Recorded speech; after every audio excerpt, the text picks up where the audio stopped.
Another Fateless video dropped overnight. This is amazing feedback, crazy stats, and funny bugs. Alpha 1 is rocking. And if you watched my last video, you would have seen that I called the game Fire, or the Alpha Fire. I thought it was pretty good. In fact, I think that it is pretty good.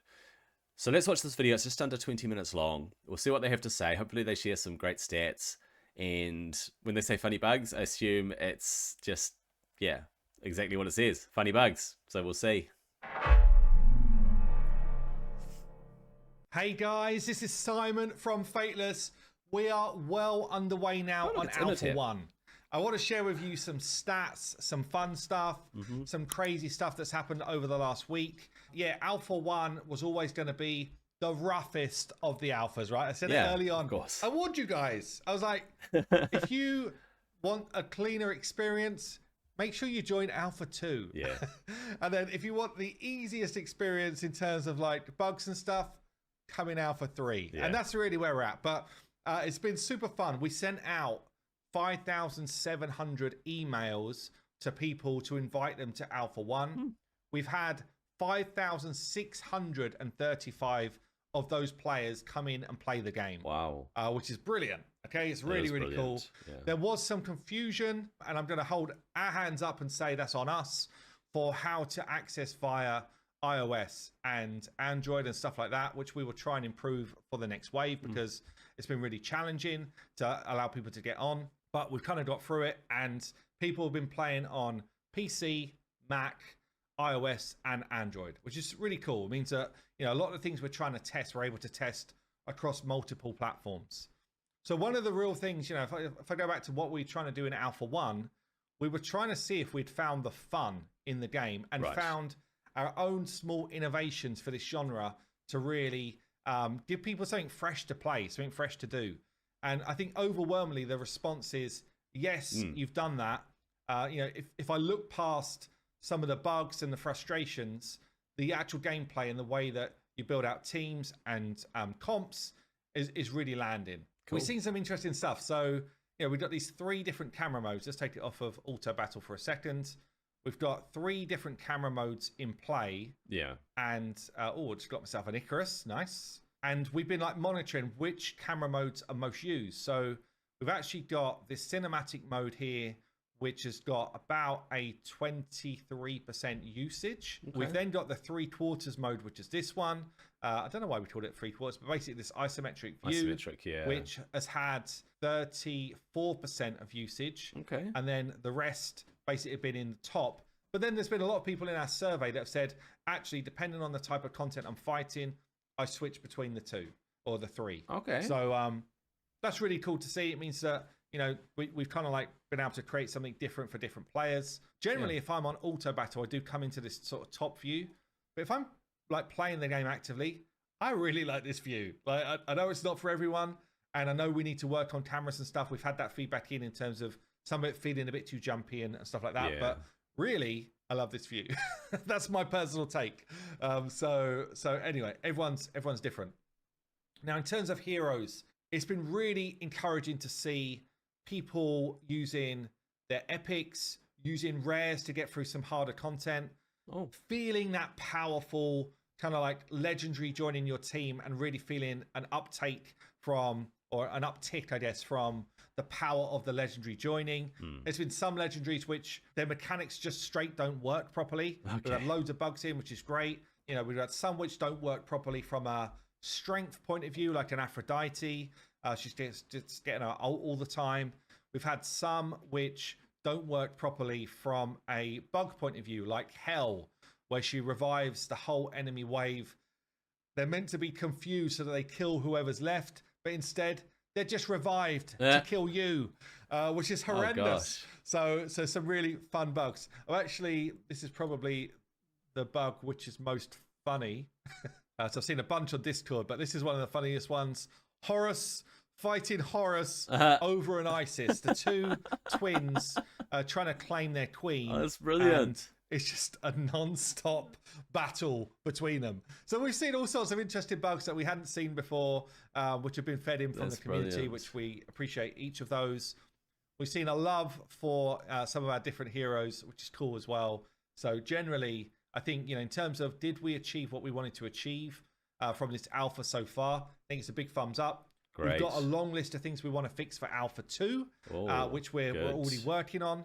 So if I was calling out some of the big ones, there's a memory leak when you do auto battle. Yeah. Specifically bad if you do it on 2x speed. And that's causing the game to just kind of like chug. And after a pretty short amount of time for a lot of people, it's basically unplayable. Yeah, it crashes. Having to like reset the client and then go again. So that one's been pretty bad. Heimdall in general is really slowing down the game. So he's going to be fixed. He's one of the worst offenders. Okay. We've seen bugs specifically around heroes where their skills don't work. And again, we'll fix as many of those as we can in the next iteration.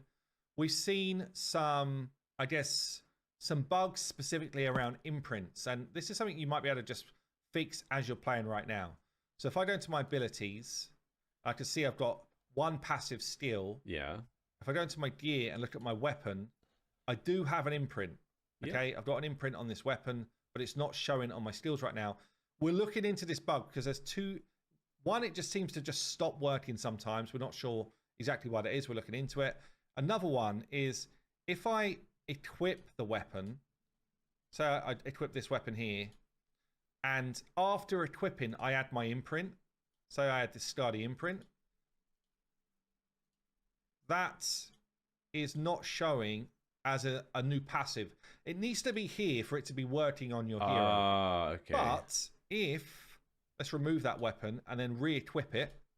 So you see the same weapon, re-equip the same imprint. And it now works. The imprint's there. Okay, so there's just a weird thing that if the weapon is already equipped when you apply the imprint, look at all those legendary weapons. Imprint will not work as a passive skill for you. If the weapon's got the imprint on it already and then you equip it, you will get the right passive kicking in. So it's an annoying bug. It will be fixed for Alpha 2. Hopefully, we're trying to find out exactly what's going on with the flow of data. Yeah, it's frustrating people because they just don't understand why imprints are not working for them. Some things straight up just didn't work. Like Quetzalcoatl's passive just isn't working. So there's some other things to fix, but ultimately this is one of the big ones which people have not been able to suss out. People as well, I mean, so out of our 5,546 players, most players out of that group, so we've got about 3,500, I'd say, are playing consistently day after day, pretty hardcore playing and really enjoying the game. Most of the group are around level 80 to 130, okay? And they're like, okay, how do we really gain more power? One of the ways to really gain more power, and I'd say the user interface is not helping people find it, but it's through Ascension. Right. Okay, so you come into your normal entry tab, into upgrade. This is where you do your hero promotion as well. But there's an Ascension tab, and then I can ascend to 3-star. I'm actually farming up some materials right now. As soon as I hit 3-star, I unlock my passive, and a passive for most of these heroes is like a high value gain of strength. Okay, so I'm actually literally farming the floor you just saw there to be able to get Pangu's passive up. He was one of my most wanted heroes, so super sweet to get him. Also picked up Zeus yesterday, which is really cool as well. Then let's go through some of the stats that's coming in for the first 6 days in. Okay, so some of the most used heroes. No surprise to see that the 3 starter heroes are all up there. Ramsey's actually the highest with 240,000 combat uses. Lady Zoc, 154,000. Guan Yu, 116,000. So at the starters, he seems to be the person who's had less playtime. Isolde is... did I feed you mine? You get her so early. Just the other day, actually. You get Isolde But this champion early. is one of the ones that we give early on. Yeah. She's having a ton of playtime. Nearly 240,000 battles.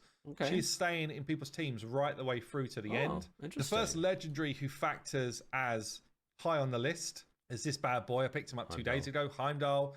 And... he's had nearly 130,000 battles. People really finding the strength in Heimdall. Nice. Gotta be honest, his barrier skills are pretty damn busted. They're really, really strong. We've seen Ra and Anubis over 100,000. Wow. Gilgamesh, who was actually my hard carry for a long time, over 100,000 uses. Dagonet, which is one of the other early heroes that comes as a freebie, near enough 100,000 uses as well. Wow. Then we've got champions like Aphrodite, over 80,000. Bastet over 80,000, Odin over 80,000. Yeah.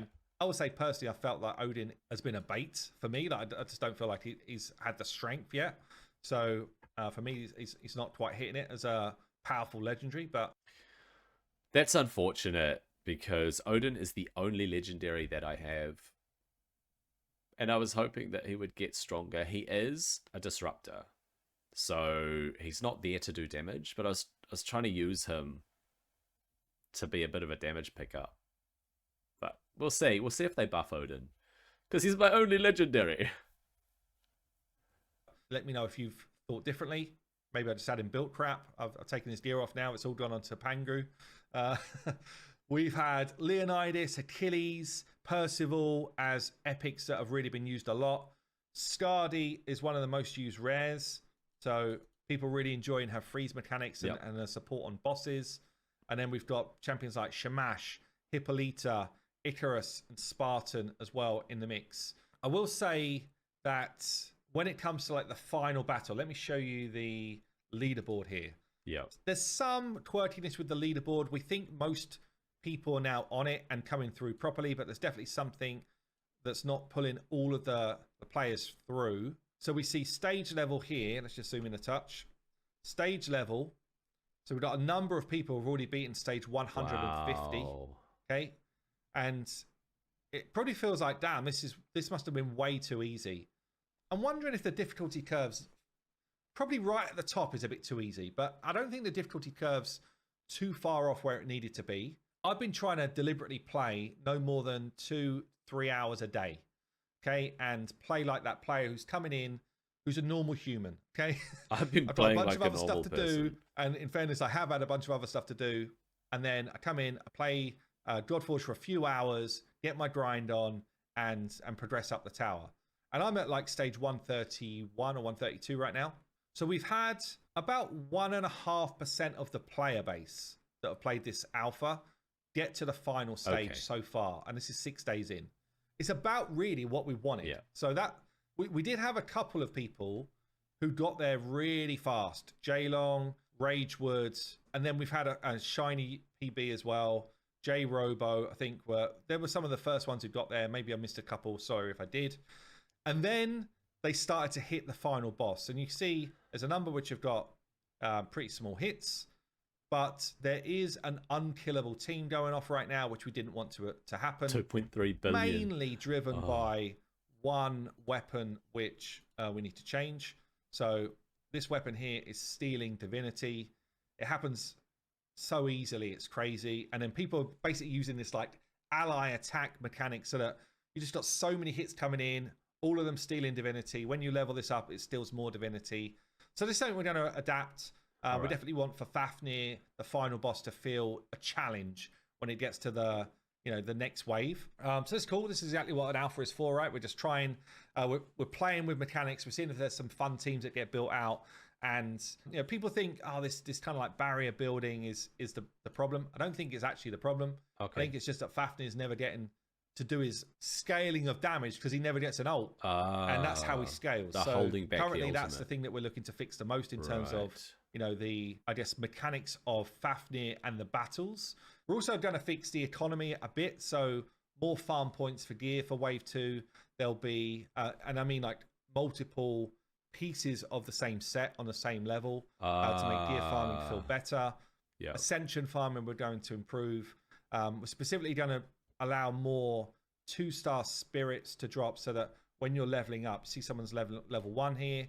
Some people didn't really understand our system, but basically you can use a common as a 1-star spirit. You can use an uncommon as a 2-star spirit. Yeah, that's confusing. You can use a rare as a 3-star spirit, etc. Yeah, so you can actually level up. You can use epics, for example, here as your 4-star spirits as well if you wanted to. So the ranking up system is, once you understand it, is actually very quick and way less painful than other games. But there has been a number of players that either farmed really early and got just a whole bunch of like trash champions that they didn't want to use, trash heroes, or they're farming really late and actually there's a smaller amount of now 2-star uncommon heroes or spirits on their roster, which which feels like a pain point. So there's a bunch of things which we're going to adapt to make sure this feels better. We're also trying to add in what we're calling hero destruction, but basically the ability to just feed heroes into experience, so that if you've got a load of commons that you just want to get off your roster, then you'll be able to do that as well. So a bunch of things that we're adapting. They're all things that we were already building anyway, but it was just a case of it didn't get in time for Alpha 1. Of course. In terms of other things that perhaps people are not struggling with, but just perhaps weren't fully aware of, like you can click on any of the different things here and you get tooltips come up. You can, that's good, upgrade your awakening levels with either duplicate copies of the heroes, or if you find any of the imprints. This particular system was working in Friends and Family, and we've somehow broke it in between then and now. So although you've gained some imprints, they're not working right now. They will be for Alpha 2. Okay. But you can do this kind of like awakening process and gain more strength for the heroes that you're using a lot. So there's a whole bunch of stuff which is in the works. As I say, this is exactly what we wanted the Alpha to do. We wanted Alpha to kind of like inform us of areas that we need to work on, well as really just test if people are enjoying the game, the gameplay mechanics. One of the things which I love actually is some of the rares, specifically rares, because I think, for the early game experience, it's important that rares matter. But I love that some of these rares extract to become brilliant imprints for weapons.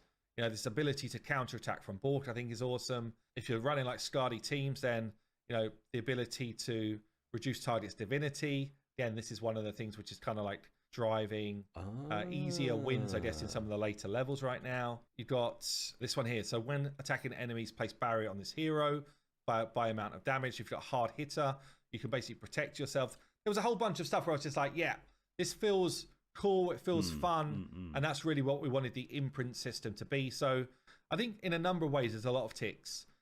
So if we go to the final leaderboards then of 151, and there's now a number of people, once a couple of people realize there's an infinite team and it's shared, obviously a lot more people then try and build the same team, right? So we're seeing a number of people now coming up with these like infinite teams. But if I look at most used legendaries for, that level 151 fights, Shamash is in there, Heimdall, Aphrodite, and Zeus. All of those four are all in 40% of the team comps that are doing colossal damage. So we can see already the sort of meta here. I did see, though, some colossal damage from a Dracula team, which I thought was fun. Also seen Ramses like picking up a bit in some of those 151 teams, which is cool as well. But yeah, we want to make sure there's plenty of variety when it comes to the actual competition phase, the Wave 3 Alpha. There are some sort of key bugs that we want to make sure that we fix before we get into that. So some counter-attack weirdness, some ally or join attack weirdness, some buffs not really landing properly or debuffs not really landing properly. There's a whole bunch of like small fixes which are quite easy to do. And yeah, there's just going to be some slight tweaks to weapons and Fafnir before we get into that kind of like competition wave. So look, I just want to say thanks to everyone who's playtesting, giving us that feedback, sharing with us your bugs, your thoughts, and are really trying to make this game as brilliant as possible for launch. It's awesome seeing so many different content creators covering the game. I've seen people streaming for literally like 16 hours at a time, playing the game, trying different builds out, which is really cool. I've seen people give their positive and their constructive feedback, which is exactly what we want as well. So it's just awesome to see, honestly, kind of overwhelming as someone who's been involved in this obviously since the start, and and day to day I'm so in the thick of it, to actually be able to come out and just sort of see the reaction from people that are now playing, and it's overwhelmingly positive. It's just great. So anyway, that's going to be it from me. I'm Simon from Fateless. Don't forget to sub to the channel, and I will see you soon. Excellent. That was a great breakdown of what's been happening in the alpha. It was really good to hear some stats. Very interesting. So most people picked Ramses. More people are playing Lady Shock than Guan Yu, which is interesting. I thought that Lady Shock would be the outlier there. I'm kind of glad that I picked her. She is fairly strong, but yeah, I'm looking forward to getting my Ramses up past level 40 or whatever he is at the moment. The alpha's been going really well for me. I am one of those normal players that he talked about that plays 2 to 3 hours a day. And I'm up to floor, well, I just completed floor 60 on yesterday's stream. And so I'm way behind all those heavy hitters, those top players.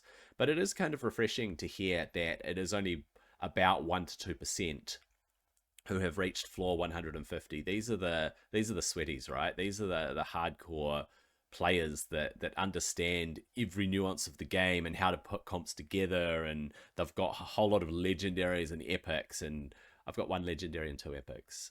But that shouldn't limit me. I think that it's a really good place to play around and to test things out and to ascend and awaken. I've been awakening a lot of my rares just so that I can get them up and test them out and check that out. But this is Alpha 1. They had some level of hope for Alpha 1, and I think it's been exceeded potentially with the almost 6,000 people that have been inputting and playing the game and testing it out and pushing it and finding the bugs and finding what works and finding what's good. And a lot of it is good. Watch my previous video because I talk about my impressions of the game and I talk about how much I've been enjoying the gameplay loop. Anyway, that's all from me.